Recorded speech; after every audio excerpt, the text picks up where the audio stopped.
ಮಹಾತ್ಮರು ಹುತಾತ್ಮರೆಲ್ಲ ನಗ್ತಾ ಇರ್ತಾರೆ. ನಾನು ಇವ್ರಿಗೆಲ್ಲ ಸ್ವತಂತ್ರ ಕೊಟ್ಟಿದ್ದೆ ಯಾಕೆ ಅಂತೇಳಿ.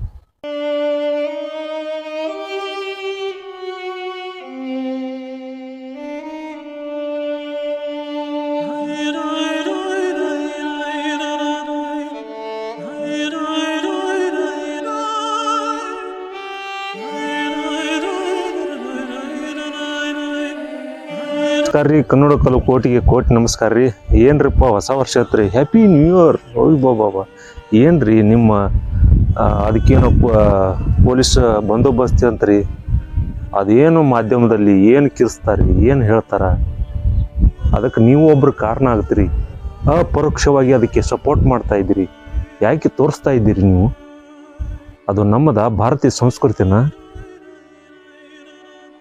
IT BTದಲ್ಲಿರೋರೆಲ್ಲ ಇಂಜಿನಿಯರ್ಸ್ಗಳು ವೀಕೆಂಡ್ ಅಂತೆ ಅದಂತೆ ಅಲ್ಲ. ನೀವು ಶಿಕ್ಷಣ ಕಲ್ತಿದ್ದಾದರೂ ಅದಕ್ಕೆ ಒಂದೇ ರಸ್ತೆಯಲ್ಲಿ ಕೊಡೋದಂತೆ, ಅಲ್ಲೆಲ್ಲ ಹ್ಯಾಪಿ ನ್ಯೂ ಇಯರ್ ಮಾಡೋದಂತೆ, ಕುಣಿದು ಕುಪ್ಪಳಿಸೋದಂತೆ 12 ಗಂಟೆವರೆಗೆ.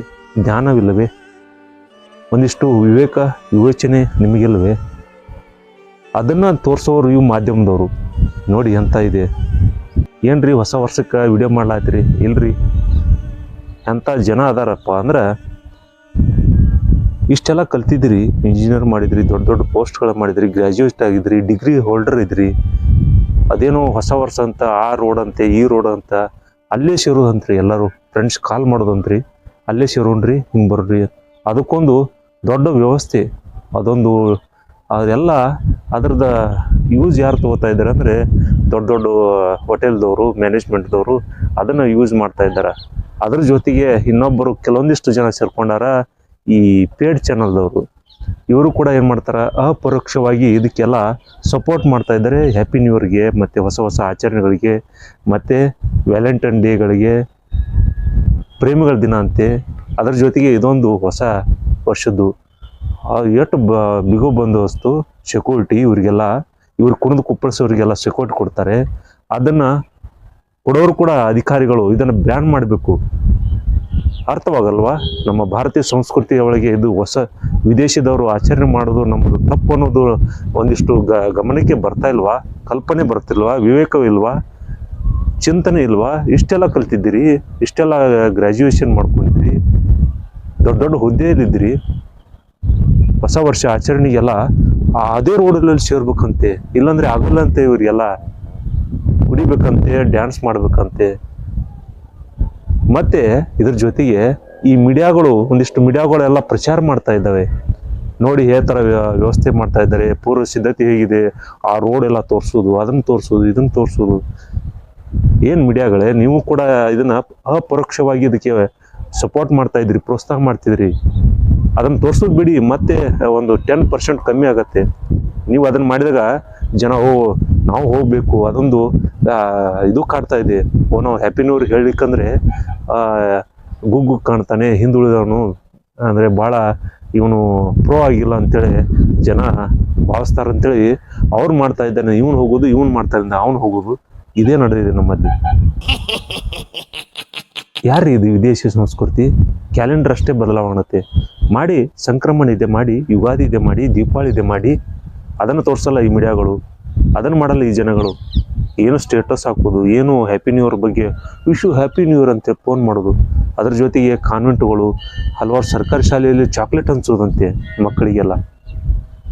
ಶಿಕ್ಷಕರಾದರೂ ನಿಮ್ಗೆ ತಿಳಿಯಲ್ವಾ? ಮಕ್ಕಳಿಗೆ ಇದೇ ನಾವು ಸಂಸ್ಕೃತಿನ ಕಲಿಸ್ತಾ ಇದ್ದೀವಿ ಅಂತೇಳಿ. ಇದು ನಮ್ಮ ಸಂಸ್ಕೃತಿನ ಚಾಕ್ಲೇಟ್ ಹಂಚೋದು ಸಂಕ್ರಮಣಕ್ಕೆ ಮಾಡಿ. ನಮ್ಮ ಭಾರತೀಯ ಸಂಸ್ಕೃತಿಯನ್ನು ನೀವು ಕಲಿಸ್ಬೇಕು ಮಕ್ಕಳಿಗೆ. ನೀವೇ ಸುಮ್ಮನೆ ಕೂತ್ಕೊಂಡು ಚಾಕ್ಲೇಟ್ ಹಂಚೋದು, ರಂಗೋಲಿ ಹಾಕೋದು, ವಿಶ್ ಹ್ಯಾಪಿ ನ್ಯೂ ಇಯರ್ ಅಂತೇಳಿ ಬರೆಯೋದು, ಏನಿದು ಸಂಸ್ಕೃತಿ? ಪಾಠ ಕಲಿಸುವಂಥ ಗುರುಗಳೇ ಈ ಥರ ಸುಮ್ಮನೆ ಕೂತ್ಕೊಂಡ್ರೆ, ನೈತಿಕ ಹೇಳಬೇಕು ಅಂತ ಪೊಲೀಸ್ನವರು, ಇಲಾಖೆ ಅಧಿಕಾರಿಗಳು, ಸರ್ಕಾರ ಸುಮ್ಮನೆ ಕೂತ್ರೆ ಇದು ದೊಡ್ಡ ಹಬ್ಬ ಆಗಿಬಿಟ್ಟಿದೆ ಇವತ್ತು. ಬೆಂಗಳೂರಲ್ಲಿ ಬ್ರಿಗೇಡ್ ರಸ್ತೆ ಅಂತೆ, MG ರಸ್ತೆ ಅಂತೆ ತುಂಬಿ ತುಳುಕ್ತಾ ಇದೆ ಅಂತೆ. ಅವರಿಗೆ ಮ್ಯಾನ್ ಹ್ಯಾಂಡಲಿಂಗ್ ಆತಂತೆ, ಅವ್ರ ಮೈ ಟಚ್ ಮತ್ತೆ ಅಲ್ಲಿ ಹೋದರೆ ಮತ್ತೆ ಮೈ ಟಚ್ ಮಾಡದೆ ಬಿಡ್ತಾರ. ದಡ್ರೆ ಅರ್ಥ ಆಗಲ್ವಾ? ನಾವು ಅಲ್ಲಿ ಹೋಗಿ ಕುಣಿಬೇಕು ಅನ್ನೋದು ವಿವೇಚನೆ ಇಲ್ವಾ? ಇದೊಂದು ವರ್ಗ ಆದರೆ ಇನ್ನೊಂದು ವರ್ಗ ನಮ್ಮ ಕಡೆ ಅಯ್ಯೋ ನಾವು ಏನು ಆಚರಣೆ ಮಾಡಲ್ಲ ಸರ್, ದೇವಸ್ಥಾನಕ್ಕೆ ಹೋಗ್ತೀವಿ, ಪೂಜೆ ಮಾಡ್ತೀವಿ. ನೀವು ಅಪರೋಕ್ಷವಾಗಿ ಅದಕ್ಕೆ ಪ್ರೋತ್ಸಾಹ ಮಾಡಿದಂಗೆ, ನಾನು ಅಲ್ಲಿ ಮಾಡಲಿಲ್ಲ ಅಂದರೆ ಇಲ್ಲಿ ಮಾಡಿದ್ರಿ ಅಂದರೆ ವರ್ಷಕ್ಕೆ ಹೋಗಿ ದೇವಸ್ಥಾನಕ್ಕೆ ಹೋದ್ವಿ. ಅಯ್ಯೋ ಡೈಲಿ 365 ದಿನ ಇದೆ ರೀ ನಿಮಗೆ ಪೂಜೆ ಪುನಸ್ಕಾರ ಮಾಡಲಿಕ್ಕೆ, ಇವತ್ತೇ ಯಾಕೆ ಅದು ಹೊಸ ವರ್ಷಕ್ಕೆ ಯಾಕೆ ಮಾಡ್ತಾ ಇದ್ರಿ? ನಾಳೆ ಮಾಡಿ, ಸಂಕ್ರಮಣಕ್ಕೆ ಹೋಗಿ ದೇವಸ್ಥಾನಕ್ಕೆ ನಾನು ಹೊರಟಿದ್ದೀನಿ, ವ್ಲಾಗ್ ಮಾಡ್ತಿರಲ್ಲ ಮಾಡಿ ತೋರಿಸಿ, ಅಂದಾಗ ನಮ್ಮ ಭಾರತೀಯ ಸಂಸ್ಕೃತಿ ಬರುತ್ತೆ. ಇದಕ್ಕೆಲ್ಲ ನೀವು ಅಪರೋಕ್ಷವಾಗಿ ಹ್ಯಾಪಿ ನ್ಯೂ ಇಯರ್ ಅಂತ ಹೇಳಿದ್ರು ಕೂಡ ನೀವು ಅದಕ್ಕೆ ಪ್ರೋತ್ಸಾಹ ಮಾಡಿದಂಗೆ, ಸಪೋರ್ಟ್ ಮಾಡಿದಂಗೆ, ನೀವು ಅದಕ್ಕೆಲ್ಲ ಪುಷ್ ಮಾಡ್ತೀರಿ. ಮುಂದಿನ ಪೀಳಿಗೆರು ಅಯ್ಯೋ ನಾವು ದೇವಸ್ಥಾನಕ್ಕೆ ಹೋಗ್ಬೇಕಂತ ಅದೇ ರೂಢಿಯಾಗಿ ಬಿಡುತ್ತೆ.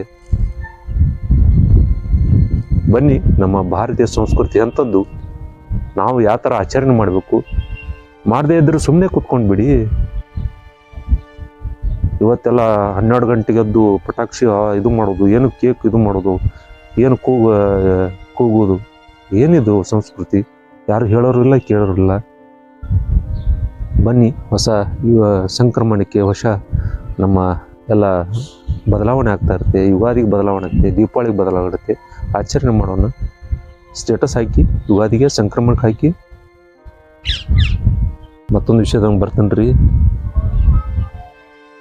ನಮ್ಮನ್ನೆಲ್ಲ ಆಳಿ ಹೋದ್ರಲ್ಲ ವಿದೇಶಿಗರು, ಬೂಟ್ಗಾಲಿಂದ ಒದ್ದಿಸ್ಕೊಂಡಂಥ ಮಹಾತ್ಮರು, ಹುತಾತ್ಮರೆಲ್ಲ ನಗ್ತಾ ಇರ್ತಾರೆ, ನಾನು ಇವರಿಗೆಲ್ಲ ಸ್ವತಂತ್ರ ಕೊಟ್ಟಿದ್ದೆ ಯಾಕೆ ಅಂತೇಳಿ. ಇವರಿಗೆಲ್ಲ ಸ್ವಚ್ಛಂದವಾಗಿ ಇದು ಮಾಡ್ಲಕ್ಕ ಮತ್ತೆ ಅಂಥ ವಿದೇಶಿಗರನ್ನು ಆಚರಣೆ ಮಾಡ್ತಾ ಇದ್ರಿ, ಅಂಥ ಮೂರ್ಖರು ಅಂತೇಳಿ ಮೇಲಿರುವಂಥ ಆತ್ಮಗಳು, ಸ್ವತಂತ್ರ ಕೊಟ್ಟಂಥ ಮಹಾತ್ಮರು, ವೀರರು, ಶೂರರು ಎಲ್ಲ ನಮ್ಮ ದೇಶಕ್ಕೆ ಸ್ವಾತಂತ್ರ್ಯ ಕೊಟ್ಟಿದ್ದು ಇದಕ್ಕೇನ? ಅವರು ಬೂಟುಗಾಲಿಂದ ಒದಿಸ್ಕೊಂಡಂಥ ರಕ್ತಪಾತದಂಥ ನೆಲದಲ್ಲಿ ಕುಂತ್ಕೊಂಡು ಆತ್ಮಕ್ಕೆ ಶಾಂತಿ ಕೊಡುವಂಥದ್ದು ಸಂದೇಶ ಸಾರದು ಬಿಟ್ಟು, ಆ ನೆಲದ ಮೇಲೆ ಆ ವಿದೇಶಿಗರು ಬೂಟುಗಾಲು ಒದ್ದಂಥ ನೆಲದ ಮೇಲೆ ನೀವು ಅವರ ವಿದೇಶದ ಕೇಕೆ ಕುಪ್ಪಳಿಸ್ತಾ ಇದ್ದೀರಲ್ಲ. ಮೊದಲು ನಾವು ತಪ್ಪು ಮಾಡಿದ್ದೀವಿ, ಅರಿಯದೆ ಮಾಡಿದ್ದೀವಿ. ಆದರೆ ಈಗ ಅರಿವು ಬಂದ ಮೇಲಾದರೂ ಬಿಡಬೇಕಲ್ಲ. ಮತ್ತೆ ಬರ್ತಾನೆ ರೀ ಸಂಕ್ರಮಣಕ್ಕೆ ಹೊಸ ವಿಡಿಯೋ ತೊಗೊಂಡೆ.